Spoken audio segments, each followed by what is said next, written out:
Start करते हैं class 12 chapter 3 matrices miscellaneous exercise on chapter 3 के ऊपर miscellaneous exercise. Choose the correct answer in the following questions. नीचे 3 question है 9, 10, 11। इसके अंदर आपको करेक्ट ऑप्शन को चूज करना है। एक एक लेते हैं। Question number 9, if A is a matrix alpha beta gamma minus alpha is such that A square is equal to I, then तो इसमें से कौन सी कंडीशन सही? तो ए स्क्वायर इज इक्वल टू आई को हम सॉल्व करते हैं और सॉल्व करेंगे तो कोई एक ऑप्शन आ जाएगा। आई यूनिट मैट्रिक्स को रिप्रेजेंट करते हैं। ए स्क्वायर इज इक्वल टू आई, तो ए मैट्रिक्स गिवन है अपने को, इसी से ए इंटू ए करके ए स्क्वायर निकाल लेते हैं। ए मैट्रिक्स को एक बार लिख लो और उसी में एक बार ए का और मल्टीप्लाई कर दो। ए है अल्फा बीटा गेमा माइनस अल्फा,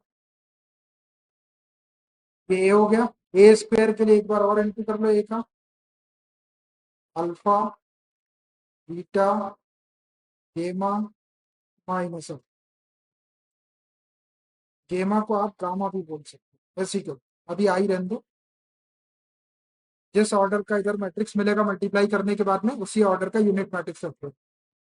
तो मल्टीप्लाई करना है आपको इन दोनों का, तो ये भी 2/2 का है और ये भी 2/2 का है। इसके नंबर आप कॉलम, इसके नंबर आप ओके इक्वल है, तो अपने को नया जो मैट्रिक्स मिलेगा वो 2/2 का, 2/2 इतने में आ जाएगा। मल्टीप्लाई करना है, रोज के एलिमेंट से कॉलम के करस्पॉन्डिंग एलिमेंट मल्टीप्लाई करो, पीछे प्लस करो। अल्फा इंटू अल्फा करेंगे तो अल्फा स्क्वायर, बीटा इंटू गेमा करेंगे तो प्लस बीटा गेमा हो जाएगा। फिर सेकंड रो से भी कर लो, फर्स्ट कॉलम में गेमा इंटू अल्फा करेंगे तो अल्फा गेमा, माइनस अल्फा इंटू गेमा करेंगे तो माइनस अल्फा गेमा, अल्फा गेमा। फिर फर्स्ट रो से सेकंड कॉलम में कर लो और लिखेंगे first row second column. Alpha into beta करेंगे तो alpha beta, beta into minus alpha करेंगे तो माइनस अल्फा बीटा। उसके बाद सेकंड रो से भी कर लो, सेकंड कॉलम में गेमा इंटू बीटा करेंगे तो बीटा गेमा, minus alpha into minus alpha करेंगे तो प्लस अल्फा स्क्वायर। अब ये 2/2 का मिला आपको, तो इधर भी 2/2 का यूनिट मैट्रिक्स हो, 1 0 0 1। यूनिट मैट्रिक्स में डायगोनल के एलिमेंट्स 1 1, बाकी के सब 0 ना। इसको थोड़ा सा सॉल्व कर लो।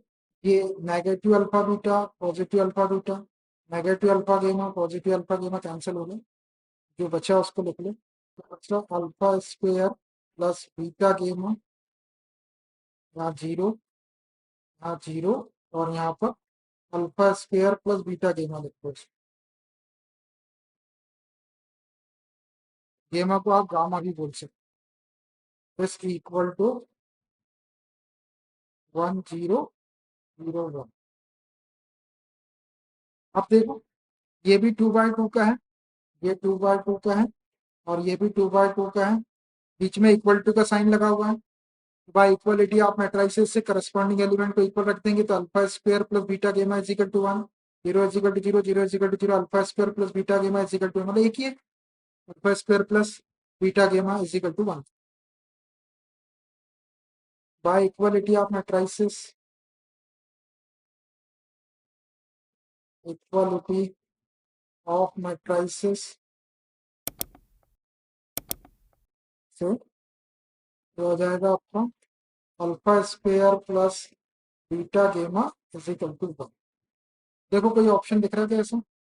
अल्फा स्क्वायर प्लस बीटा गेमा, ये +1 है, जबकि इधर आएगा तो -1। ये 1 इधर है, माइनस अल्फा बीटा प्लस इसको इधर सेट करेंगे तो ये माइनस हो जाएगा, ये भी माइनस हो जाएगा। ये वाला 1 minus alpha square minus beta gamma is equal to 0। इसको थोड़ा सा लिख लो, 1 minus alpha square minus beta गेमा लिख सकते हो इसको, ऐसा ऑप्शन नहीं आ रहा इसलिए इज इक्वल टू 0।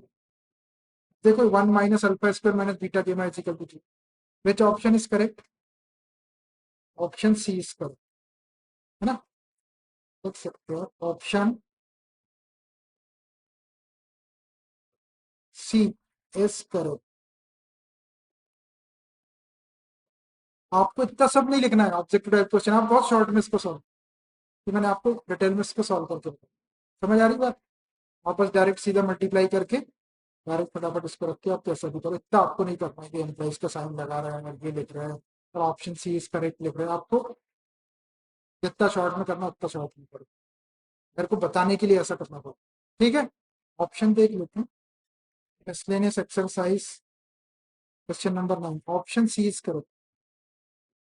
अभी सी क्या है? Question number 10, if the matrix A is both symmetric and skew symmetric, एक ए मैट्रिक्स है वो सिमेट्रिक भी है और स्क्यू सिमेट्रिक भी है, then A is a diagonal matrix होगा, A is a zero matrix होगा, ए स्क्वायर मैट्रिक्स होगा, ना ना डायरेक्ट बोल सकते हैं आप ए इज अ जीरो मैट्रिक्स। लेकिन कैसे? देखो मैं सॉल्व करके बताता हूँ। ए अगर सिमेट्रिक मैट्रिक्स है तो A dash is equal to क्या होगा? ए होगा। और ए अगर स्क्यू सिमेट्रिक भी है तो A dash is equal to क्या होगा? होगा। इसको आप इक्वेशन 1 बोल दो और इसको आप इक्वेशन 2 बोल दो। होगा। ये सिमेट्रिक है इसलिए A dash is equal to A skew symmetric है तो A dash is equal to minus. दोनों के लेफ्ट साइड इक्वल है, A dash is equal to A dash, तो राइट साइड को इक्वल लिख सकते फ्रॉम 1 एंड 2 से। 1 एंड 2 से A is equal to minus A, minus A को इधर शिफ्ट कर लो आप, ए माइनस ए का प्लस ए हो जाएगा इज इक्वल टू ये नल मैट्रिक्स को A plus A 2a is equal to null matrix 2 से डिवाइड कर दो दोनों साइड, ए हो जाएगा। नल मैट्रिक्स को डिवाइड करेंगे 1/2 नल मैट्रिक्स तो ये वही आएगा। नल मैट्रिक्स को 2 से डिवाइड करेंगे तो नल मैट्रिक्स ही आएगा, या ए इज इक्वल टू आप नल मैट्रिक्स लिख सकते किसी भी ऑर्डर का लिख लो, 0 0 0 0 0 0 0 0 0। मैंने 3/3 का लिखा, 2/2 का भी लिख सकते, नहीं भी लिखेंगे तो चलो।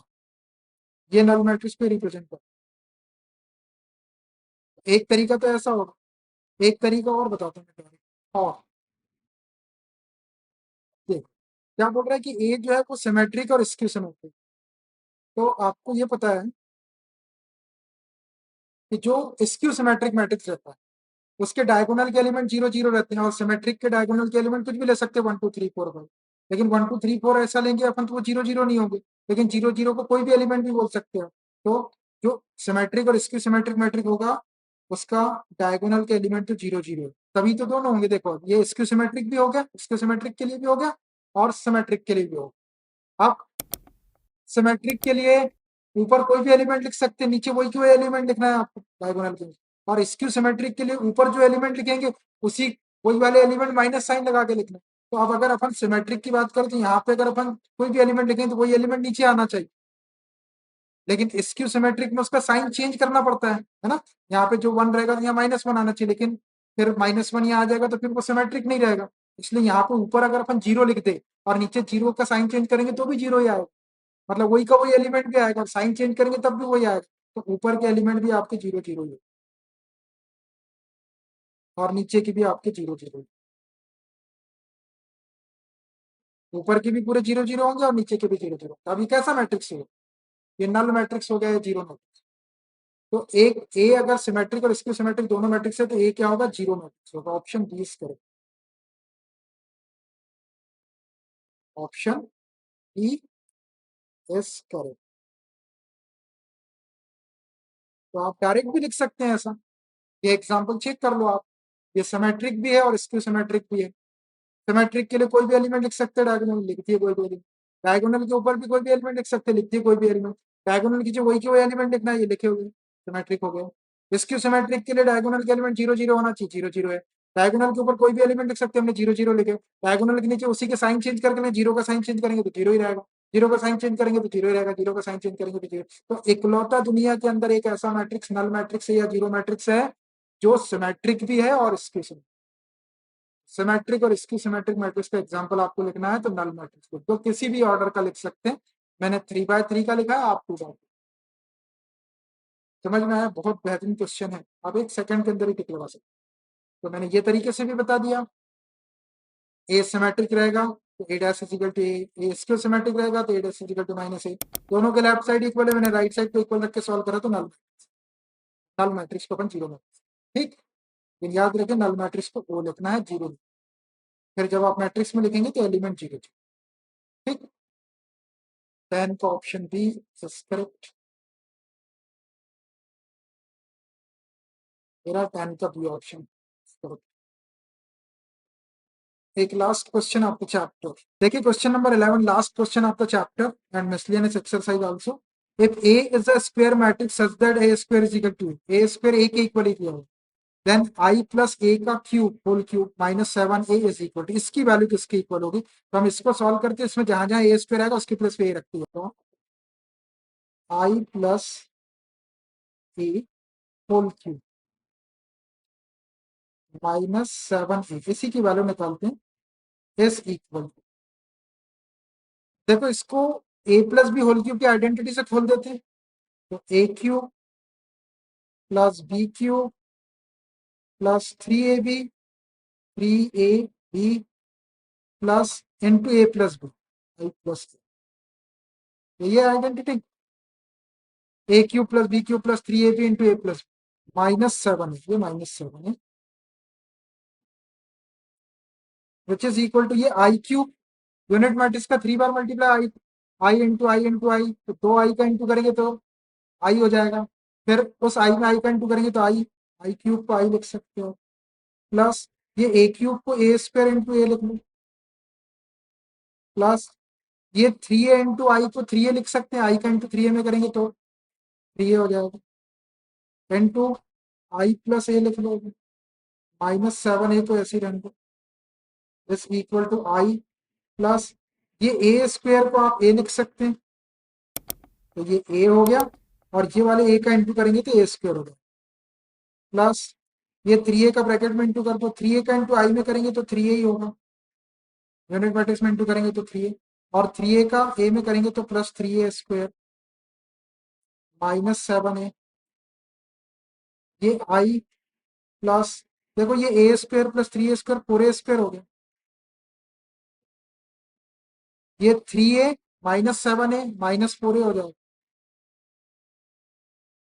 ये वाले ए स्क्वायर को ए रख दो, ये आई प्लस 4A हो जाएगा, ए स्क्वायर के रख दो माइनस 4A, ये नेगेटिव 4A और पॉजिटिव 4A को कैंसिल कर दो, फाइनली वी हैव गॉट, तो which option is correct? A I minus A C I है, तो option C is correct, option C is correct. In this way, this exercise is completely done and chapter is also done. Chapter भी done हो गया आपका और exercise भी done, chapter done और exercise भी डन। हाँ बेहतरीन क्वेश्चन था, ये भी थोड़ा सॉल्व करना, ध्यान रखो, देखिए आंसर देख लो आप, देख लो आंसर, फिर भी देख, ये रहा 11 का सी, 11 का सी, तो ऐसा था भाई मैट्रिक्स, मेरे ख्याल से आपको चैप्टर समझ में